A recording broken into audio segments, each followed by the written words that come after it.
സുന്ദരിയേ വാ. ആ വാ, അടിച്ചു കയറി വാ. വാ വാ താമര പെണ്ണേ. ആ താമര പെണ്ണ് അടിച്ചു കയറി വരട്ടെ. ഷേ എന്തുവാണത്? വായെന്ന് പോണില്ലടാ, അതുകൊണ്ടാ. വായെന്ന് പല്ല് 2 പോയാ ശരിയാവുമായിരിക്കും. വേണ്ട, ഞാൻ അല്ലേലേ മണ്ട കാഞ്ഞിട്ടായിരിക്കണേ. അതെന്താ? വൈഫിന് തൊട്ടേനും പിടിച്ചാനൊക്കെ ദേഷ്യപ്പെട്ടില്ലാടോ. കുറച്ച് സുഖവും സൗകര്യം കിട്ടാൻ വേണ്ടിട്ടാ ഇവിടെ വന്നിരിക്കണേ. അത്രേ ഉള്ളൂ. എടാ, ഈ ഭാര്യമാര് ദേഷ്യൊക്കെ ഒരൊറ്റ സെക്കൻഡ് കൊണ്ട് മാറ്റാവുന്നേ ഉള്ളൂ. എങ്ങനെ? അതായത് ദേഷ്യപ്പെടുമ്പോഴേ ദേഷ്യം വന്നാൽ നിന്നെ കാണാൻ നല്ല ഭംഗിയാന്ന് ഒരൊറ്റ ഡയലോഗ് അടിച്ചാൽ മതി. അപ്പൊ തന്നെ ഒരു ചിരി പൊട്ടും, പിന്നെ ദേഷ്യം മാറും ചെയ്യും. ഓടാ, ഇത് സയന്റിഫിക്കലി പ്രൂവഡാന്ന്. സംശയം ഉണ്ടാവും, ട്രൈ ചെയ്തോക്ക്. എന്നിട്ട് അടിച്ചു കേറി വാ.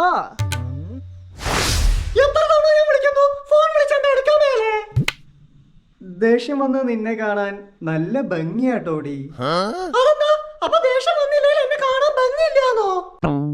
അങ്ങനല്ല, ദേഷ്യം വന്നാൽ ഒരു പ്രത്യേക ഭംഗിയാന്ന്.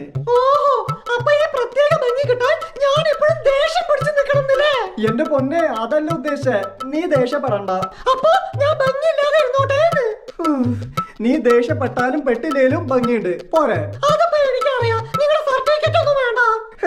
എന്ത് തേങ്ങത്? ഒന്ന് ദേഷ്യപ്പെടാതിരിക്കോ? എനിക്ക് തലപ്രാന്ത് പിടിക്കണ്.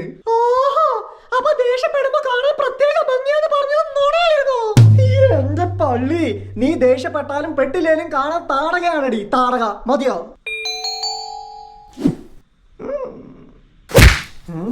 നീയല്ലേടാ നിർഗുണ ആ ഡയലോഗ് പറഞ്ഞ ചിരി പൊട്ടെന്ന് പറഞ്ഞ? ആ ചിരി പൊട്ടിയില്ലേ? പൊട്ടിയത് ചിരിയല്ലടാ, എന്റെ ചെറിയ. അങ്ങനെ വരാൻ വഴിയില്ലാലോ. എടാ, അടിച്ചു കേറി വാ നാറി. നിന്നെ കണ്ടാ ഞാൻ വലിച്ചു കീറും. ഡാർക്ക്.